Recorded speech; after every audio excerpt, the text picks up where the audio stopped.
দর্শক, ত্রয়োদশ জাতীয় সংসদ নির্বাচনের আনুষ্ঠানিক প্রচারণা শুরু হলো আজ সকাল থেকেই প্রার্থীরা গণসংযোগে ব্যস্ত সময় পার করছেন। আরো খবর জানাতে যুক্ত হচ্ছেন সহকর্মীরা। শুরুতেই যাচ্ছি চট্টগ্রামে নয়ন বড়ুয়া জয়ের কাছে। জয়, নির্বাচনী প্রচারণার প্রথম দিনে প্রার্থীদের প্রচারণা শুরু হয়েছে কিনা, কেমন দেখছেন গণসংযোগ, সব মিলিয়ে জানাবেন।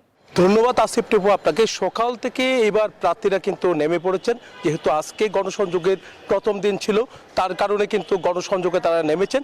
একটু পর আমি যেখানে আছি, চট্টগ্রাম ৯ আসনের বিএনপির মনোনীত প্রার্থী আবু সুফিয়ান, এখান থেকে এই যে চট্টগ্রাম মহানগর বিএনপির কার্যালয় থেকে আমরা যেখানে দাঁড়িয়ে কথা বলছি, এই জায়গা থেকে গণসংযোগ শুরু করবে বলে আমাদেরকে জানিয়েছেন। এটি চট্টগ্রাম ৯ আসন যেহেতু পড়ছে, তার কারণে এই জায়গা থেকে গণসংযোগ শুরু করবে বলে জানিয়েছেন। দেখতে পাচ্ছেন যে চট্টগ্রামে এবার কিন্তু আমরা দেখতে পাচ্ছি বিভিন্ন জায়গায় বড় বড় বিলবোর্ড তোলার যে একটা অনুমতি এসেছে, যেহেতু পোস্টার ছাপানো যাবে না, বিলবোর্ড ব্যানার সহ বিভিন্ন কিছু টাঙানো যাবে, তার কারণে কিন্তু দেখা যাচ্ছে বড় বড় বিলবোর্ড কিন্তু ছেয়ে যাচ্ছে চট্টগ্রামের বিভিন্ন জায়গায়। সাধারণ মানুষ যারা আছেন তারাও কিন্তু সুন্দর একটা নির্বাচন চাচ্ছেন। আমি একটু আপনার সাথে কথা বলতে চাচ্ছি, কেমন নির্বাচনটা আপনারা চাচ্ছেন, একজন সাধারণ মানুষ হিসেবে কেমন ভোট চাচ্ছেন? ধন্যবাদ।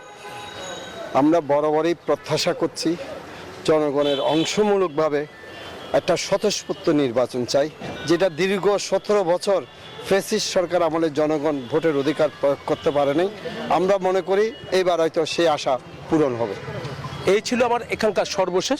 ফিরে যাচ্ছে, আবার সহকর্মী অপেক্ষা করছেন, সেখানে চলে যাচ্ছে।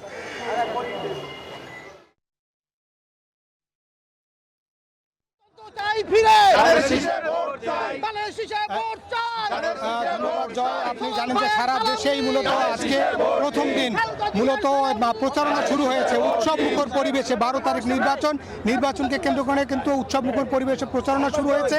সেই প্রচারণার অংশ কিন্তু বরিশালে আমরা দেখছি যে বরিশালে বিএনপির প্রার্থী সাবেক মেয়র অ্যাডভোকেট মজিবুর রহমান সরোয়ার, ধানের শীষের প্রার্থী, তিনি কিন্তু এই প্রচারণা শুরু করেছেন। এখন এই মুহূর্তে আমরা আছি বরিশাল জেলা ও মহানগর বিএনপি কার্যালয়ের সামনে থেকে।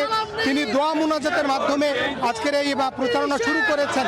এবং এর আগে আমরা দেখেছি বেলা 11টায় মূলত বরিশালের ভাষণ মনোনীত প্রার্থী ডাক্তার মনীষা চক্রবর্তী, তিনি শুরু করেছেন কেন্দ্রীয় শহীদ মিনার থেকে, এবং অন্যদিকে বরিশাল প্রেস ক্লাব চত্বর থেকে শুরু করেছেন ইসলামী আন্দোলন মনোনীত প্রার্থী হাতপাখার প্রার্থী ফয়জুল করিম, তিনিও প্রচারণা শুরু করেছে। আমরা যদি বলি যে বরিশালে মূলত নির্বাচনের যে আমেজ, সেটা কিন্তু শুরু হয়ে গেছে। আমরা এই মুহূর্তে দেখছি যে বরিশালে যে মজিবুর রহমান সরোয়ারের ধানের শীষের যে প্রতীক, সেই প্রতীকে তিনি মূলত নির্বাচন করবেন এবং তারই প্রচারণা শুরু হয়েছে।